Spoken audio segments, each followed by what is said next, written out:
And well, we're here to stay, aren't we, Steve? True enough. Well, for another 4 weeks anyway, then we're off. Then That's 4 more right. shows. They'll have to order a new DJ. Alright? That was genius. Hey? Oh, wow, I'm it's as simple as that. I'm Ricky Gervais, Steve Mitchell, and Oh. Karl Pilkington. Oh, man. Did anyone read the Guardian yesterday? It was Steve's big. We were interviewed together. I've never been interviewed before in the paper. I've certainly never had my photo in a national. We were very paper excited. We loved the interview. It was talking about our top 10 albums between us. We loved it. We talked really fast, like school kids. We were excited. It was a great interview, and all the way through, it was Ricky Gervais with his writing partner, Steve Mitchell. Stephen Mitchell. It's He not was even gutted. like Merchant. He phoned me up the night before and he was gutted, and I know it's awful. And it was big letters and just all the way through, and the caption, and it's just like, oh, God. But it's embarrassing. Do you know what I mean? It's embarrassing because it's like I was trying to get in the paper. I couldn't believe my luck. And then that just draws attention to the fact that I'm not a celebrity and consequently they can't even remember my name. But the worst thing was that, one of my favourite albums of all time, I said in there, was, Blood on the Tracks by Bob Dylan. And I said, because, you know, I think one of the most beautiful songs ever is If You See Her, Say Hello. And of course these people were sort of transcribing it from, you know, a dictaphone. It came out, my favourite song of all time was If You See a Sailor. If you see a sailor. Oh, hello. Fruity. Oh, Bob Drillboyd's, Up on the Trab with, where's the sailor gone to? With Ricky Gervais and Steve Mitchellings. Oh. I don't know. They must have thought my name was Mitchell all along. They obviously never knew. The evidence is there. But I don't know why. It was like they reported in the paper that we'd been nominated for a Sony, and it said, Ricky Gervais, who hosts the breakfast show on XFM, and it's that sort of, it's just guessing. It's like, presumably someone's gone, does he host the breakfast show? And someone's gone, yeah. And that's their research done. Yeah. But there was a thing about, The Office set in Swindon. That's someone going, just write an article about The Office. Where's it set? Swindon, I think. Is it? Yeah. Okay, that'll do. Yeah. Yeah. Even we research the show now and again, don't we? Yeah. Even we look things up. Well, actually, people phone in. Usually that fella. What's that fella's name that calls in who's not got the website? He's got a funny name. Oh. Gilbo or something. James. Phone in if you remember what his name is. Yeah. James at Lose Control. Yeah, what's his surname, though? Oh, for goodness sake, this is just gonna be interesting to him. Yeah. And his friends. Oh, yeah. Oh, yeah. You remember? We better play another record. Yes. I'll tell you what, if Johnny you like Mango. Mango, that's it, yeah. Now, if you like Elvis Costello's Alison, or maybe Rick, I Freeze, My Brother Jake, One of my favourites. stay tuned. Badly Drawn Boy, Silent Sigh, Cracking tune, that. XFM 104.9. Maybe there'll be a few silent sighs around London on the 4th of May when, that's it, we're off the air for We are 3 indeed. months. Yeah. Wow, you're really getting into the DJ patter today. Yeah. Brilliant. Yeah, it was good. Yeah. Slick It's only links. taken, what is it, 5 years? Yeah. Now you're finally as good as Foxy. Coming up, Yes. that anecdote that Carl didn't get to last week about Neil Armstrong. Oh, right. I can't wait. It's because he took 3 links telling us about the horse. Yes, of course. Of The course. horse. Think of Yeah, that. wow. I went out with Carl on Thursday night. Right. Right. It was one of the most enjoyable nights. We just, went out for about, 5 or 6 pints, a little crawl, and adventures happened around Carl. Yeah. And just me sitting talking to him was just incredible. I'm thinking that a competition would be win a pint with Carl. Yes. That'd be a hell they of a just gift. have to go for a pint and they can ask him anything they want. Yeah. He's just great. We met my friend, didn't we? Tell him all about that. Oh, yeah. Yeah? What? Did you enjoy it as much as Ricky, Carl? Yeah, there was things I learned as well, like, which was good. Okay. You know his mate Robin, don't you? Yeah, yeah. I'll You'll discuss that later. I'll tell you later about. He's got all his near-death experiences to come. Win a pint. And of course, coming up, Carl's homework was, the quotes. And Carl's come up with a great idea to show that anyone can do quotes. He's invented a thing like faking it, where he's got 2 real quotes. Right. And he's made one up. Okay. And he's gonna fool us. I bet we won't be able to tell. Brilliant. Sorry, what was the challenge last Look at him looking at us. What's the matter with you? It's just that before you were like, no, this is good for you, but What? now it's turned into a game. At your expense? Yeah. Have you only just, it only just dawned on you? Carl, well, I'm joking. It's great, honestly. It's really good. What was the Carl challenge last week? You said it, I thought we did the quotes last week. No, but I gave him a book on Happiness. happiness. It's all about happiness Right. and what the pursuit of happiness, and it's in sort of like quote form and everything. But Carl's gonna do a couple of ones and faking it just to show. I mean, because he's been coming up with fables all week as well. Now he comes up with something, he goes, "That's a fable, isn't it?" And he tells me so he's getting good. Now, Forward to it all. If you play another track, what have you got? You got something special? I haven't you? brought in I saw Elvis Costello and Jonathan Ross a couple of weeks ago, and he did just an acoustic version of Alison, and I forgot what an amazing song it is, and it's just, he's fantastic, he's the man. Listen to this guitar sound, it's so beautiful. My aim is true, to provide quality entertainment of a Saturday. That was Elvis Costello and his attractions, and Alison on XFM 104.9. I'm Ricky Gervais. Steve Mitchell here, and Karl Pilkington. Oh, It's going alright, it's going alright. Obviously been doing some acting, as you know, I mentioned it last week, doing this sort of comedy pilot. This week, Karl, you're gonna be loving this. I've been doing stunts. I swear to God, I've been doing my own stunts with the guy that once made Christopher Reeve fly as Superman, right? And I was doing stunts. I had to do a thing where my character has to commit suicide. Don't think we didn't bring that up. Were you anywhere near that horse? No? Fine, let's carry on. And, my character has to commit suicide, and he has to sort of, leap off a building. So the first shot. That's something for comedy. Well, we were up on a roof, and obviously they had the crash mats and stuff, and I had to kind of leap off, and land on the mats and stuff. And obviously I was petrified the whole time because I was wearing my glasses. Petrified that they might get broken. So I was like not really doing it properly, and kind of leaping like what, you know, people when they can't dive into a swimming pool, and so they put that one foot out first to sort of break their fall. Was it you that told me that you could never get into fights? No, I can never get into fights or go in a mosh pit because of my glasses. I've missed out in life because I can't. Because if I was in a fight and I say, "Come on, then you are," you know, and I was in a pub or something, they just have to whiff off my glasses, just knock them off. I'm done for.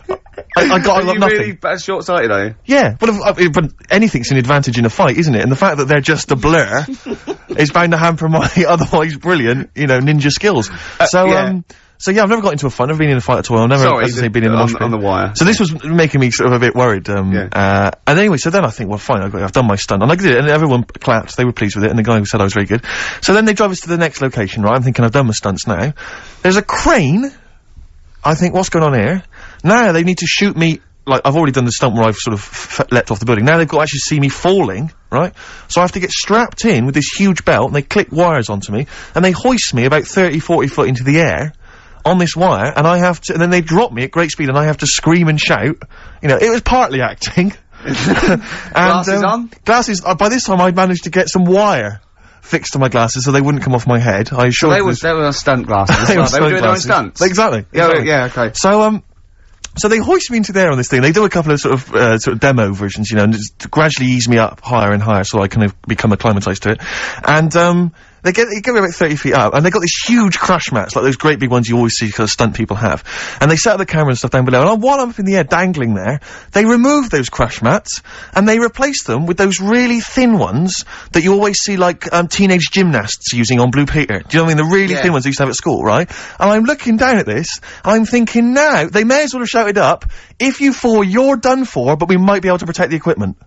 Do you know what I mean? It was so rubbish. But you weren't gonna land on the floor, presumably? Well, the idea was that the wire would stop that. Oh, I see, but there was no that was their safety. That was the safety net. Why did they not leave the real ones in? Because they had to, I don't know, for the shot and stuff, they had to be able to do it. But anyway, what was particularly joyful is one of the other actors pointed this out, right? This is the, this is the health and safety statement from the stunt guys, right? And they obviously have to write up this health and safety statement about how they do it. And it says, "We confirm that we have proper safety policies, procedures to comply with the Health and Safety Act 1974, and that we will not do anything which compromises the health, safety and welfare of your production crew, actors or members of the public. If the above situation changes, we'll advise you immediately." I mean, if they think that maybe they do want to hurt members of the public, look at that fat one over there, just try and hit her and bring him down. Don't worry about that one. Don't worry. She can take it. She can take it. But, so that reassured me, obviously, and, now my whole body's racked with pain. Limbs, arms, head, neck. Unbelievable. Well, is the shot worth having? I mean, probably not. You'll wish you Do you know what the cameraman whispered to me? The cameraman whispered to me, he'd probably never use it. Yeah, Steve, you'll wish you hadn't told that wimpy tale when you hear just three random tales of near-death experiences that Karl told me. Right. Coming up. I mean, Honestly. Really? At least you had stunt people and crash mats. Yeah, And you got paid. Yeah. The things that he got up to, just through stupidity, Well. will put you what? What one of them wasn't through stupidity? Cakes. I'm already excited. The cake one? Yeah. Which one's that? Sorry, you had a near-death experience involving a Hold cake? on, I've got 3. I've got the paper round, the Snicking Slate, and the Mr. Freeze. What's the cake one? Yeah, I suppose. The cream cake. Oh! Yeah. Right, Play now a you're record. talking in riddles. Play Can a we have these record. next? Yeah, play a record. Cooper Temple Claws. Who needs enemies? Good question, lads. Nobody. This is XFM 104.9. I'm Ricky Gervais. Oh, they should print a little book of those. They're great. Oh, how you can relate any song or artist to anything else. Easy. Joyful. Easy. Well, yeah, so, me and Karl went out, for a beer, and it was great, wasn't it? Yeah, enjoy We started off, and you met my mate, Robin, didn't you? Yeah. And, some of the stories. Do you want to tell Steve some things about Robin that you've Robin. done? Do you know him well? Yes. Well, do you know about his worm problem as a kid? Go on. Right. He, what I can remember is he had worms as a kid. Not sure how you get him. He never answered me. He was getting a bit touchy about it. Right. This is like the second time I met him. I think he was a bit annoyed that Ricky told me about his problem. What Yes. now, straight away, you not being there, instinctively, what do you think went on with this story about worms? My suspicion Yeah. is rather like when you told a group of people that Robin had once suckled milk from a cow's udder. Yeah. He told me that. Yeah, did he mention that as well? Yeah. Yeah. My suspicion is that, like the cow story, the worm story is not true.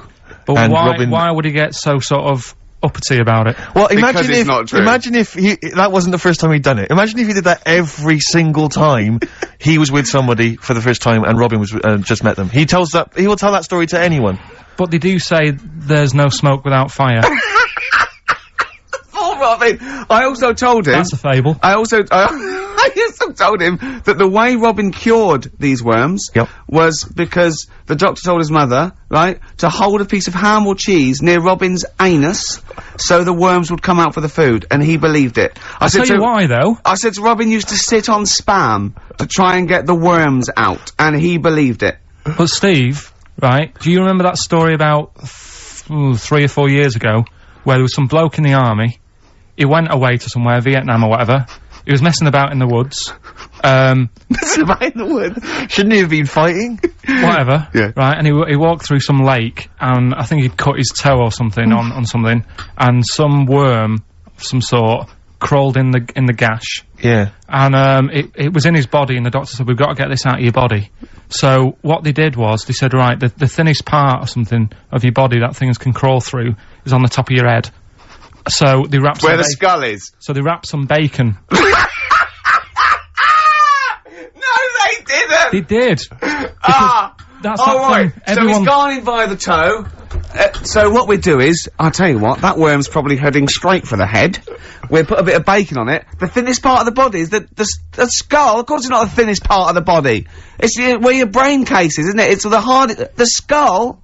There was a reason for it, and it was like they stuck some bacon on his head. And As ever, the vital piece of information, i.e. the reason, Karl seems to have forgotten. because the worm was in his body, and they said everyone likes the smell of bacon.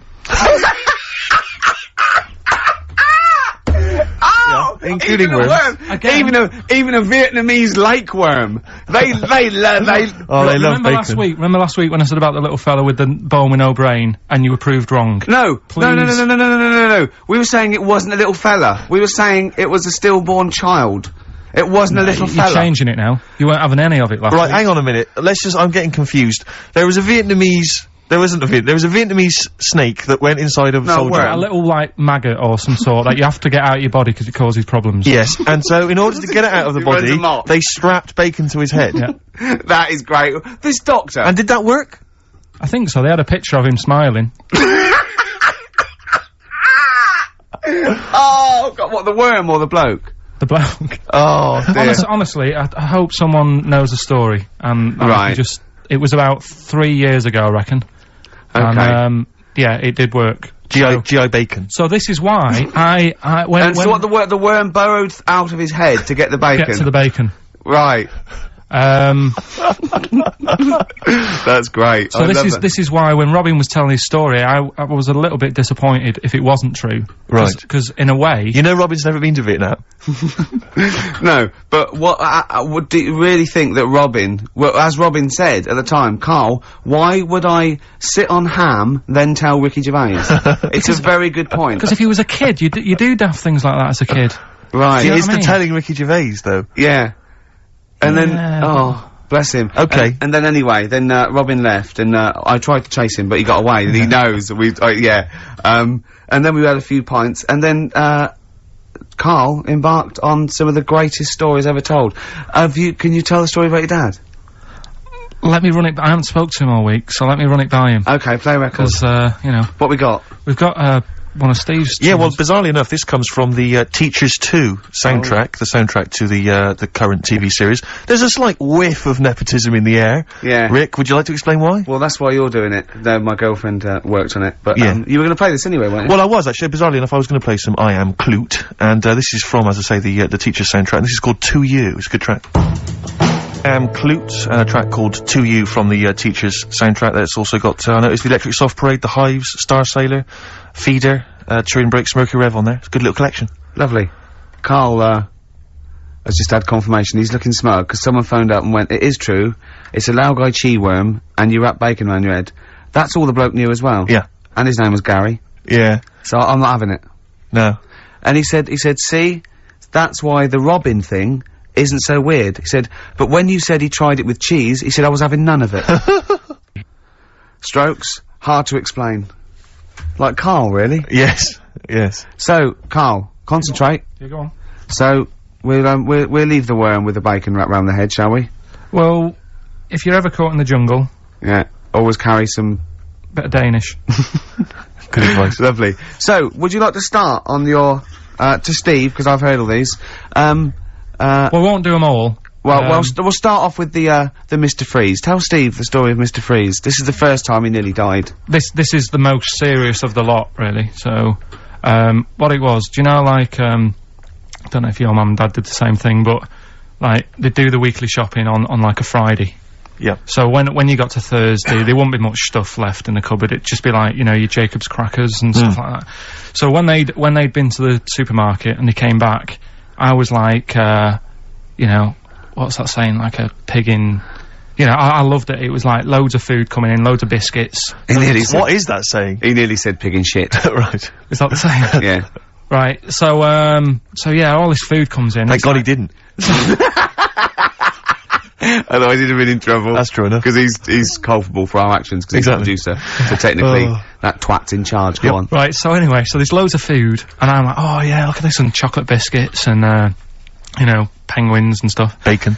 And bacon. Just in case, you never know. So anyway, my mum and dad's putting the food away. Me and our kid are like, he's already grabbed something, gone back upstairs. It's like feral children. it's like a quest for fire. And then they run upstairs. What did he just sit under the bed, gnawing at some sort of pig's trotter? So I saw, do you remember Mr. Freeze Pops? I do, yes. Well, they're kind of like popsicles, icicles. Yeah, but really long, like a foot long, right? Yeah. So I thought, I'll have one of them, so I grabbed it. Went for the nutritious stuff first. Absolutely. And like, my mum and dad are putting the stuff away and what have you. And I rip it open and knock it back. Right, straight away, just right back like Swallow that. It, right, but it went down the wrong way, right? So I was down your shirt? So I was like, oh god, I can't breathe, and my mum and dad didn't even know what I'd ate. Do you know what I mean? I ate it so quick. Yeah. And I'm sort of tapping my mum on the back, going, she's going, oh god, you know, he's choking again, because I was always choking. If there was one thing, I don't know if I've got like a small throat, but I mean, even Ricky knows I can't drink that much, can I? Yeah. Do you know, or eat pebbles. I'm not a quick drinker. I'd always, I think I'm scared of like swallowing stuff. Yeah. And it was like bottle tops and mint imperials and stuff. I was always choking on stuff.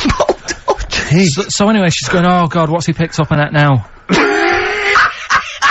Drop it! So hit his nose with a stick. So I was going, I'm choking. At this point, my dad had like, I think he'd put his share away, you know, his food away, and he'd gone his share! I love it! Yeah. He'd gone to watch like winner takes all or whatever in the lounge, and I was in the kitchen, and I was starting to like I didn't care anymore. Do you know what I mean? I just got to that point where I wasn't struggling anymore. You just thought, I'm done for. I just was like falling to the ground, and my mum's going, you know, get in here, I think it's serious. And my dad comes in and sort of starts shouting at me, saying that's what you get for being greedy. He didn't even know what I'd eaten. Well, it was the moment to teach you a lesson, certainly. So he's there like that, and my mum's going, oh, look at him, and my lips were going purple, and my eyes were rolling into the back of my head. You look like Marilyn Manson. And, so anyway, she grabbed me from behind and did that fireman thing. The Heimlich manoeuvre. Yeah.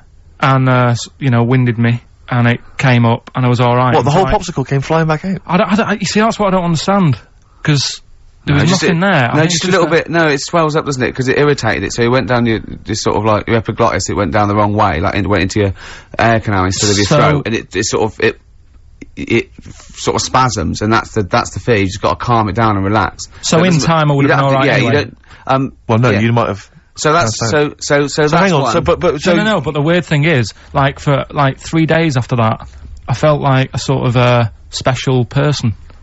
I went to school. I'm saying nothing. I did full days. A special needs person. Yeah. I went to school the next 3 days after that. I didn't like wag it or anything. I did full days. I love that. 3 days, turn over in a leaf. Yeah, exactly. After 3 days, you thought, screw it. Yeah, well, did a quick history exam. But have you ever had that where you've like felt like I've been given another chance here? Right, next one. That's popsicle. That's popsicle hell. We'll call that. Right, next one. Which one's the next one? Oh, what about your paper round? Right. Can I ask very quickly, did your life flash before your eyes like they say it did? No, I just sort of went really calm and like, I'm ready for this now. Right. I wasn't bothered, you know what I mean? You had no regrets? No. It was weird. It was really weird. Yeah. But anyway, the paper round one. Paper round, I'd still say it's the best job I've ever had. And he means it! No, I really enjoyed it. It's like, you know, you don't have to work with anyone else, right? So you make your own rules. Just think of that. You know, you sort of You're spreading information to people, vital information. Giving a service, and no one else is around, you know, you can just do what you want and think about stuff whilst you're cycling around on your bike. It's really good. Yeah. So anyway. Imagine the stuff he's thinking about when he's riding around his bike. So getting in the head of a salamander. So anyway, I loved it, and even though I only got like 50p a day, right, no matter what the weather was like and stuff, I used to get up at 4:30 and go and do the round. And why'd you get up at 4:30? Because I wanted to watch the Pink Panther at 5:30, so I wanted to get me paper round done. I said, why didn't you watch the Pink Panther? And then do the paper. He went, I can't sit there thinking I've got my paper round to do.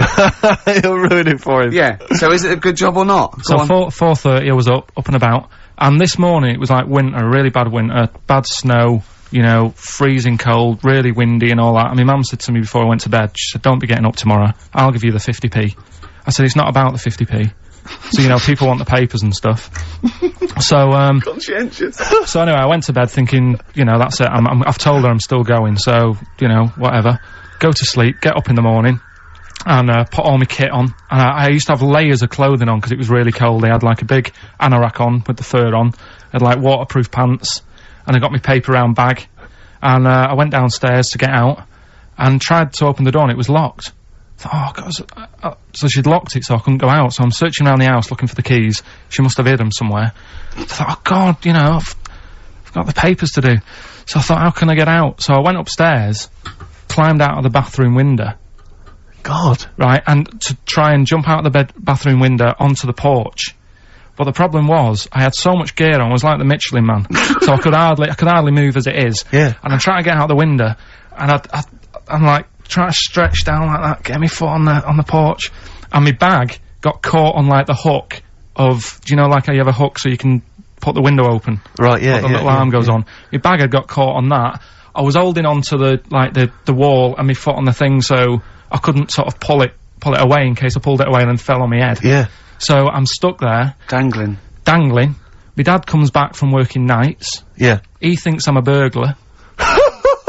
Gets out his gun. So he's shouting and stuff, going mad, and going, Dad, it's me. And he had to give us a hand using a... He's heard that wily trick in Manchester before. He had to help me using a washing prop thing. a big stick. What did he do? Well, he said, just hold on for your dear life, and I'll sort of push the paper bag off the hook. Why didn't you go upstairs and sort it out?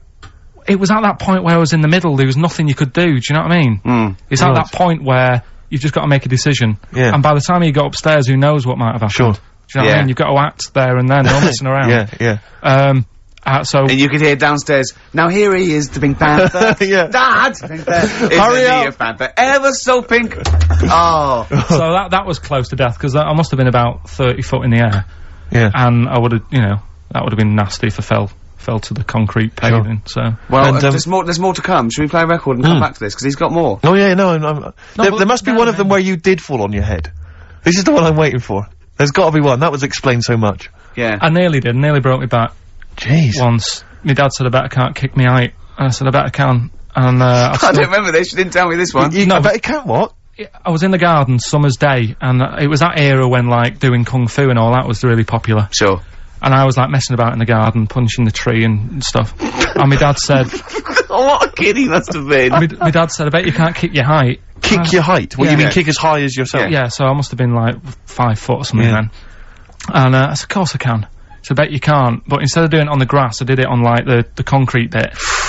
Kicked it, actually did it. I went, there you go. But didn't, like, get my foot down quick enough and land on my back. You paused to say, there, I've done it. Yeah. As opposed to putting your foot back on the ground. And landed on my back, and I'd still get back trouble now. Do you? Because they say that, don't they? So, to cut a long story short, he gave me about 4 or 5 near-death experiences, and he went, and the whole point of this, he went, so that's why I think I'm gonna die of something horrible, like cancer. And I went, why? He went, right, you ready for this? Yeah. He said, well, I don't check my balls. Wait. He said, I don't like the feel. Carl, always check your balls. Do you check don't yours? like the feel. Why don't you like the feel of your own balls? They just... I mean, you know that I don't like bodies anyway. Right. Do you know what I mean? It worries me a bit that you've got all that going on in your body, right? And your skin's keeping it all in place. Right. Stop. We're going down a whole other avenue of discussion. Let's play a track, let's come back to it. Oh, right, I've brought in this, this is, free. You know, you'll know from the Jeans commercials. Yeah, All Right Now. Long time ago, All Right Now, yeah. But this is a great little track. This is, My Brother Jack. Stereophonics, Vegas 2 times, XFM 104.9, into the last hour. Yeah. And then 3 shows to go. That's true enough. Until we're off the air. I'm Ricky Gervais. With him, Steve Merchant. Carl. Oh, yeah. Alright? Yeah. Let's go on, tell you, we cut short last week, weren't we? You had an amazing story about Neil Armstrong, didn't you? Well, we've been doing quotes, haven't we? Like famous quotes. Sure. That have, you know, gone down in history. Yeah. And, I was saying, you know, quotes don't really matter. It's more the situation that you're in than the quote itself. Go on. So, like, Neil Armstrong, if he'd have said, you know... Tie bacon round your head. I'm as happy as a pig in dust. Yeah, that would have still gone down in history as, like, being the thing that Neil Armstrong said, wouldn't it? Yeah. Yeah. But... Space is driven in mental, probably would have been but he chose to say something profound and meaningful, to befit the situation.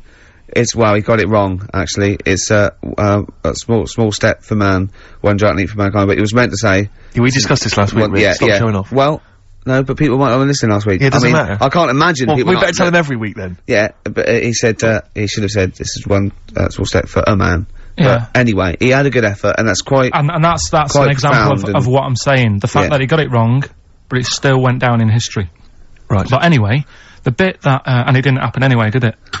What do you mean it didn't happen anyway? That's what a lot of people say. That no one's actually been on the moon. Ah, yes, of course. They filmed it in Teddington Studios. Well, they were saying something about there was shadow on the film, and you wouldn't get shadow on the film, and... There's all sorts of things. These people that you always quote as they... Who are they? Are they living in jars? Are they little fellas in jars? Look, go on. You know... Do they appear to you in dreams? I've spoken to different people about it, and there's loads of little things that if you watch that programme, you know, of them being on the moon, there is no way they could have done it. Right. Done. Fine. Yeah. Done. Anyway. That's put to bed. Yeah. But Good. anyway, as he was getting back in the spaceship on the moon, or whether it be a TV studio, Yep. he said... good luck, Mr. Croucher. Right. Have you heard this? No. And the reason he said that was because when he was a young kid, and he was I think it was Croucher, but when he was playing as a young kid in his garden, he was playing baseball with his mate, and he chucked the ball to his mate, and his mate hit the ball, and the ball went over the fence to the next door neighbour, right? So he goes, right, I'll just nip over and get the ball.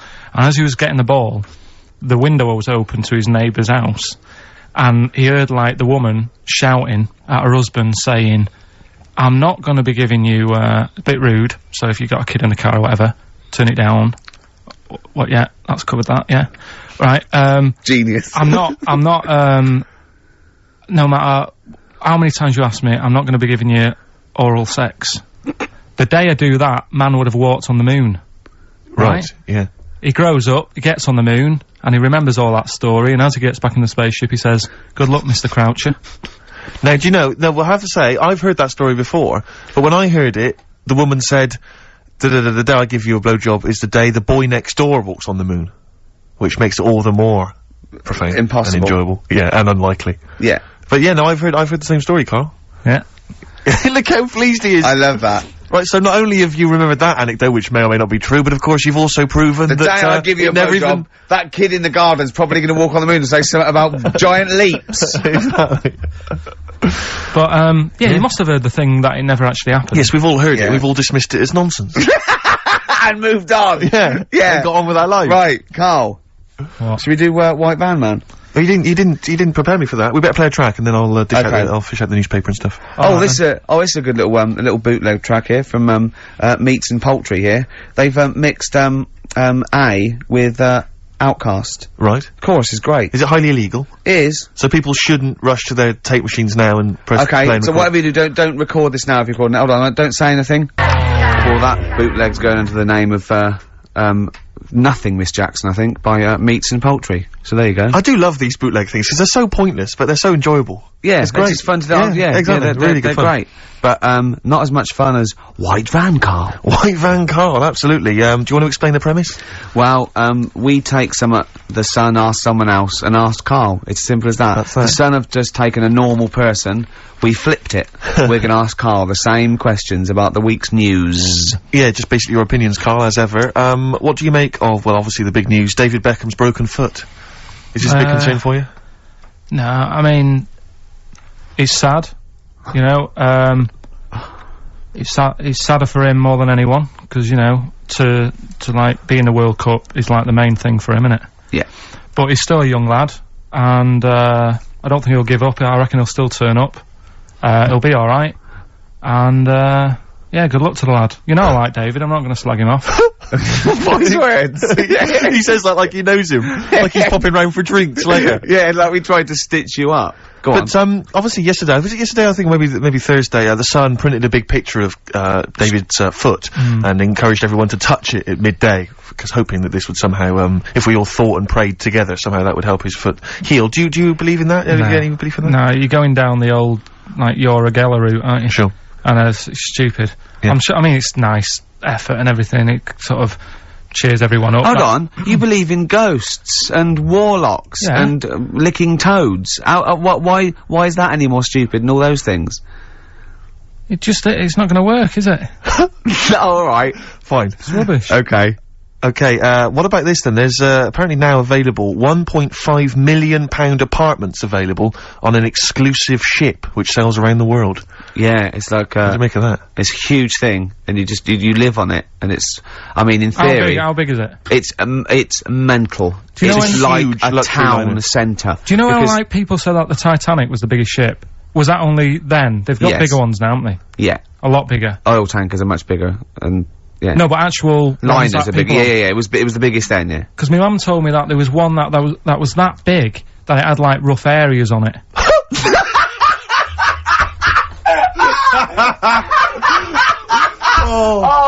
Oh, God!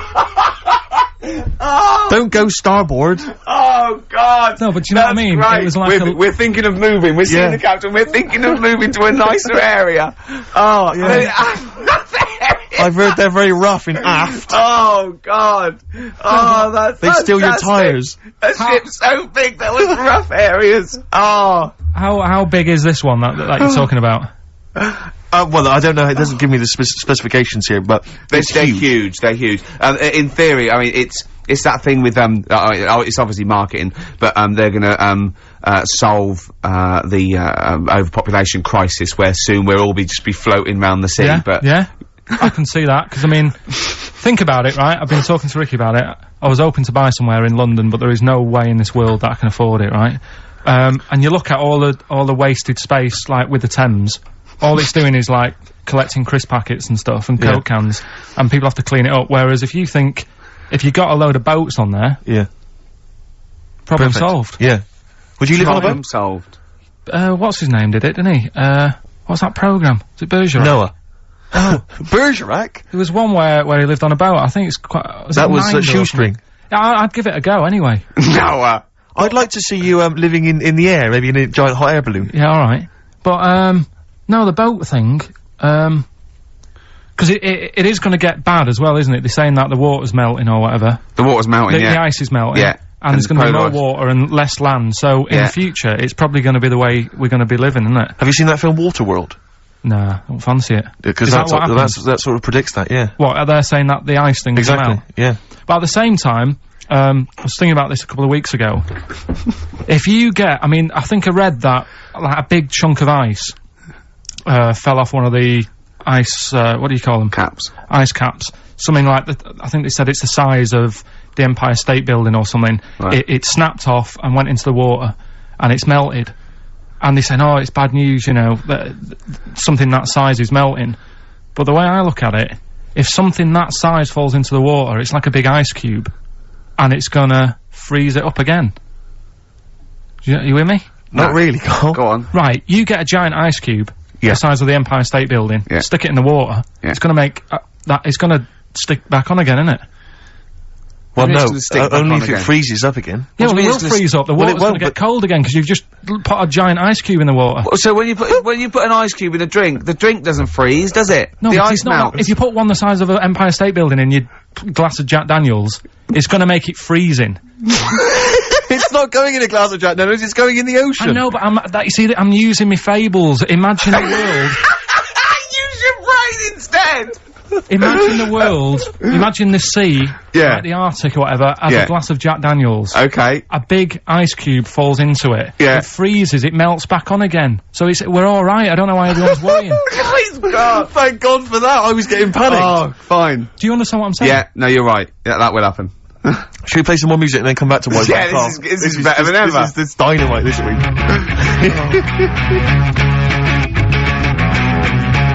In there on XFM 104.9, we're doing White Van Karl. Got another one there? Well, it's just your thoughts really on the Queen Mum's very British send-off that she was given this week. Yeah. What do you make of all those people queuing up to see her? Did you think that was incredible? Right. Well, we said last week, you know, there was I don't quite understand why there was so many people there, who were, like, getting really upset. Do you know what I mean? Really upset, crying and stuff, and... You know, you can lose someone who's, like, related to you, and you don't cry like that. You sort of sit there and you think back to what you did with them and stuff, and then that's it. But, the queue thing, wasn't it, like, miles long and stuff? Yeah. It was, yeah. Right, I was sat watching this with Susan. 12 hours queuing. Yeah. It never got to 12 hours. It did, but that was the estimated time. Now, but how long is a queue when they're just, like, you know, walking along? Think how far you can sort of, like, you know, stagger in 12 hours. Incredible. It's been ridiculous. Yeah. But... Again, you know, if they want to do that, it's their time and that, innit? And it was at the weekend, so they could have... It's not as if they got out of work to do it. No. You know what I mean? They used their own time, so good on them. But I thought, right, what they could have done... Remember when I studied Che Guevara? Yep. Yeah. Right? And don't be offended by this, it was just an idea, because they did it with Che Guevara. Remember when they cut him up? Yes, they cut him up, yeah. What was the reason for cutting him up?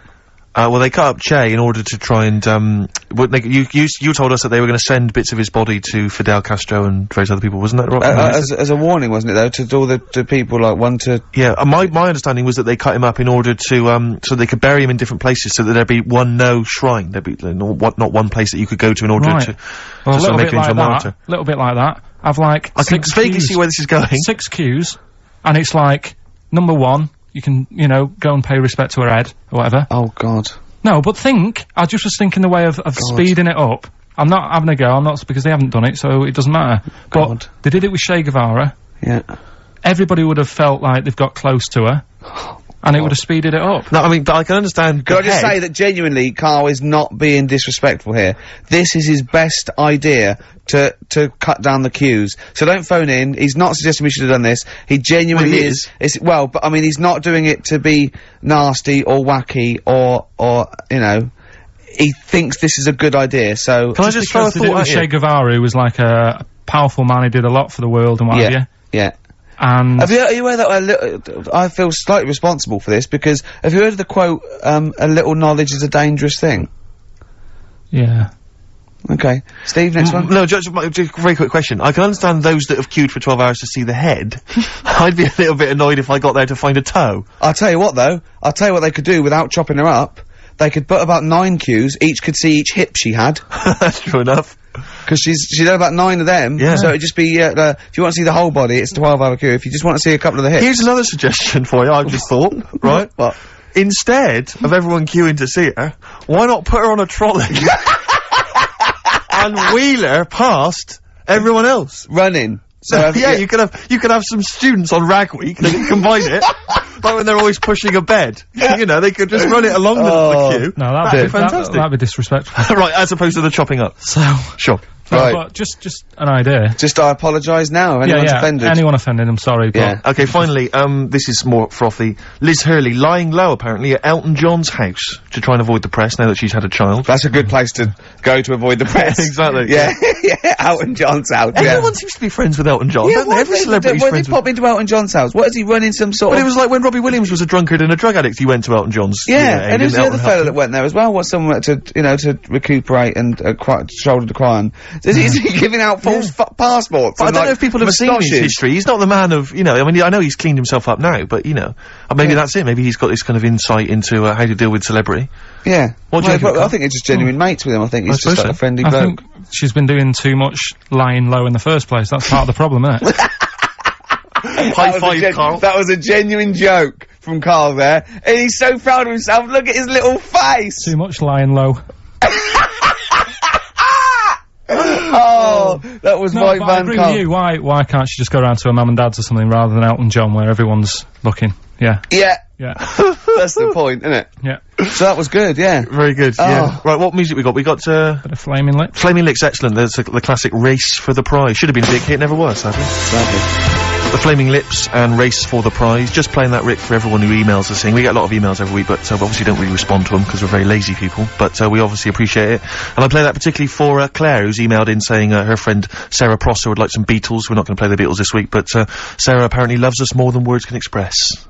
More than Carl could express. Absolutely. I'm going to stop you there, Steve. You don't want an advert. Spread your love on XFM 104.9. I'm Ricky Gervais, with me, Steve Mitchell. And now it's Carl's bit. It's the re-education of Carl. He's like Liza Doolittle. And now he's coming to, or Lawnmower Man, if you've seen that film. More like Lawnmower Man, if you've seen the film. You'll know what I mean. And his homework was to just study quotes, really, on happiness and stuff and general well-being. He's not a big happiness, quote fan, are you, Carl? Not really. So what have you done? You've come up with something, haven't you? Right, yeah, I told you, right? Because a lot of these are just things you say every day. They're nothing special. So what I'm doing... Well, you say them every day.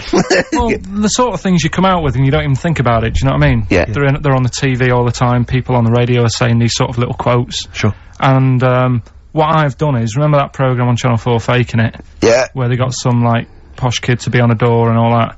What I've done, I've, Imagine if that was the pitch for the show. Dear Channel 4. Just gonna get a posh kid on a door or something? Yeah, yeah, Yours come sincerely, in, Carl. come in. Yeah. TV producer. Yeah, yeah, go on. So, what I've done, this little book of quotes, happiness quotes, I've picked 2 that are real. Okay. And I've made one up. Right? And we've got a guess. And you've got to guess. Okay then, go on. Well, I'll tell you what, Rick, why don't we, when we've heard them, we won't confer. No. You'll write down yours, yeah. A, B or C, and I'll write down mine and we'll see how it Okay, goes. Carl, off you go. Right, and just because I'm looking at this book, it doesn't mean I'm actually reading. No, I know, Don't worry, no. we're clever. No, we know, we can't see yet. Like, call my bluff. Yeah, go on then. Nothing is worth more than this day. Okay. Yeah. Yeah. Alright. Yeah. The way I see it...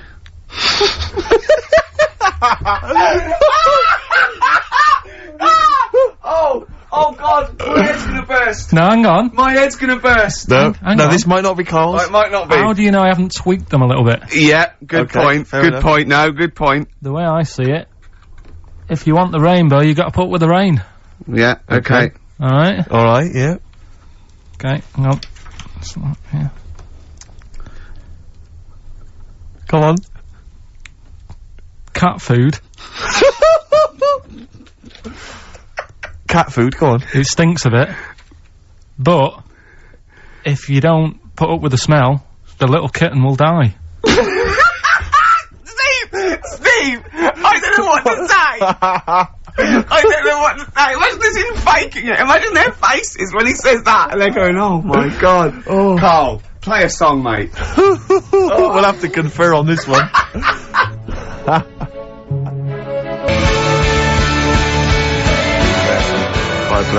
Well, that's just amazing, Carl. Just read them again. Two were real, one was fake. Go on then. Right. First one. Nothing is worth more than this day. Excellent. Next one. What does that mean? Well, cherish now, cherish your time. Okay. Because you can't get it back, and Yeah. you know. That's the way I saw it. Carpe diem, whatever it is, seize the day and all that. Okay. If you want the rainbow, you've got to put up with the rain. Yeah, of course.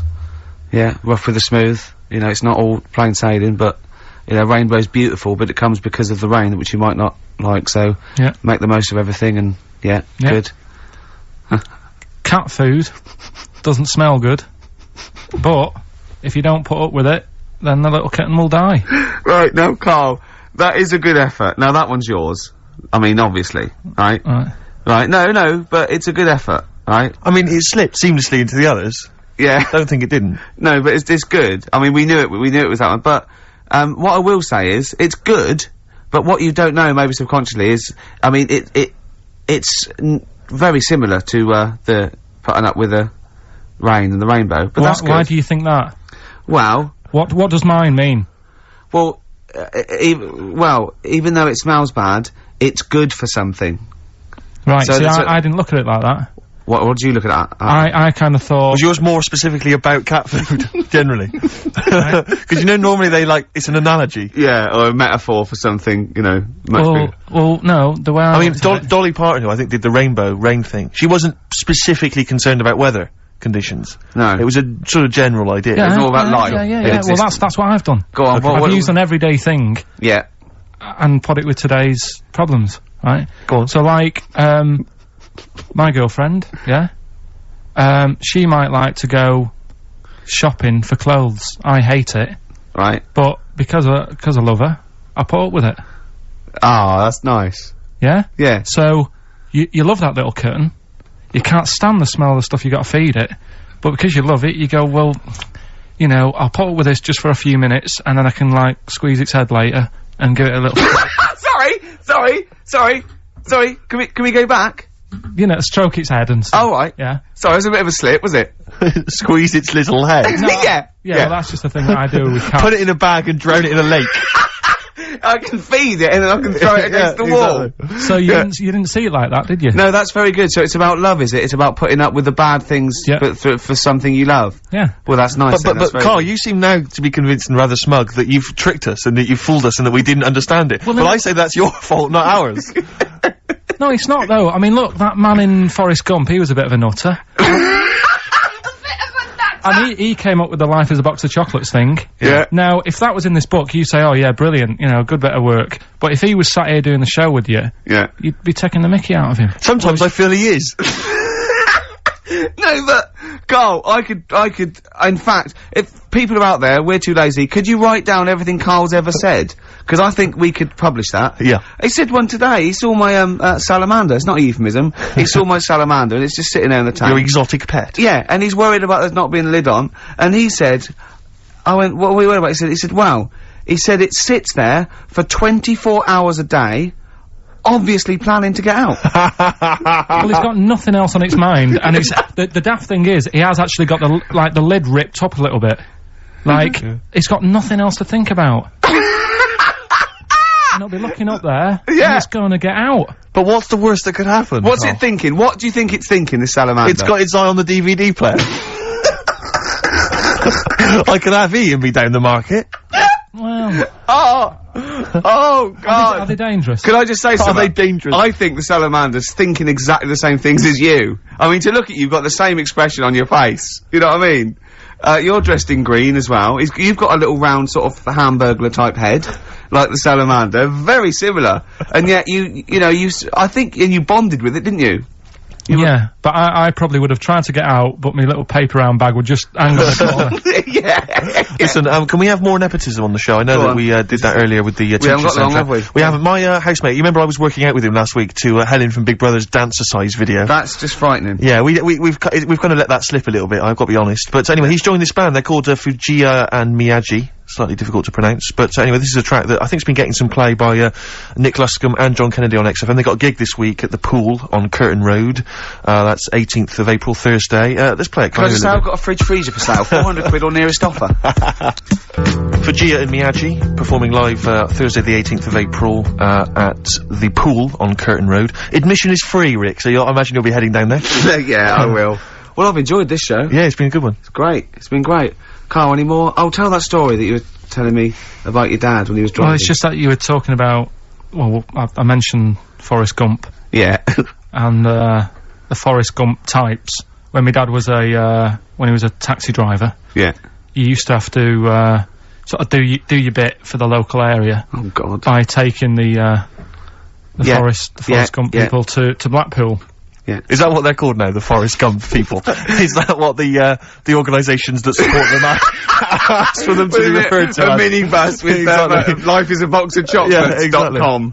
Well, Forrest Gump types. It must be, so you work with these people? Yeah, the people with learning difficulties. And they used to get 5 Coming home must have been a busman's holiday. So he got 5 of them in the cab. Yeah. And they had to go to Blackpool, and 4 of them were really good, you know, behaving themselves, didn't mess about, weren't fighting and stuff, but there was one who was just causing loads of trouble and he couldn't control him. Oh, and what you've got to be able to do with people like that, you don't want them to get stressed out because it's not good for them. It stresses them out, and you could end up with a bit Thanks, Dr. Carl. You could end up with a bit of a riot on your hands. So he thought, I'll nip this one in the bud right now, and he pulled up just on the outskirts of Blackpool, and he took the one out that was causing problems and put it in a wheelie bin. Oh, no. Oh, I'm sorry. I apologise. He did what? Oh, He did it for the good of the others. He put it in a wheelie bin. It was having a good time. He thought it was one of the rides. Can you stop saying it? Him. Yeah. He was having a good time, and once he calmed down, my dad went back and picked him up, and he was fine. He had a good time. What, he left him in there the whole time the others were in Blackpool? No, he left him there, not the whole day, probably about an hour and a half. In a wheelie bin? In a wheelie bin. Why couldn't he get out? Because, like, his arms were trapped on the thing. One of those, What, he tied him up? No, do you know, like, because he was a big fella, and, like, he managed to get him in so his arms were down the side like that, so he was a bit trapped. Wasn't he screaming and crying and stuff? He was making a bit of noise, but, do you know what I mean? What, you feel certain right? Well, but anyway, I didn't really want to talk about it. He just brought it up because of Forrest Gump. Did his, family know about this? Is this the first time they'd have heard about this? He didn't get asked to do it again. Because he had another problem similar to it where he had a little minibus, and it was his job to take a load of old women to the bingo hole, and it was miles away. And he took him there. There was no problem. About 10 old women in a minibus. One of them was causing trouble, so he pulled over it. No, right, so he took him there, everything's fine, he dropped him off, they had a lovely night, right, they had a lovely night, won a bit of cash, coming back, it's a bit of a late night, and they all started moaning at him, going, I want to be dropped off here, take me there, I want to be dropped off first, I've got to get up early, blah blah, my husband's expecting me, I'm already late, take me here first, take me there, and he just pulled up, in the middle of nowhere, said, get out. And he made them get out, and they all called for taxis. They charged that company who was meant to be taking him home in the minibus, and he got the sack. But a similar sort of story. You can't be dealing with it when people don't sort of just calm down and, like, solve the situation. Yeah. They're just all like, I want to be dropped off first, take me here first, take me here. Yeah, so he acts like a madman. Good. Oh, that was Alright, we've got a crack on, haven't we, really? We've got, says so much. Yeah. Yes, Nick Drake, a song for the ladies this week from the album Brighter Later, At the Time of a City Clock. That's Goodbye. it. Yeah, Goodbye. see you next time. Bye.